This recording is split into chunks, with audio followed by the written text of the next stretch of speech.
தனியா படிச்சா ஏறவில்லை துணை நீ இருந்தா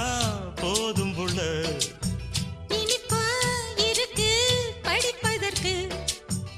இரவில் படிக்க விளக்குதுக்கு முதலாக படிக்கிற பாடம் விடுகிற நேரம் முடிக்கிற பாடம் இதுதான் காதல் எனும் பாடம் இது நாளெல்லாம் படிச்சாலும் அழுக்காது அடி நமக்கிந்த புது பாடம் சலிக்காதம்மா பள்ளிக்கூடம் போகலாமா அதுக்கு புத்தகத்தை வாங்கலாமா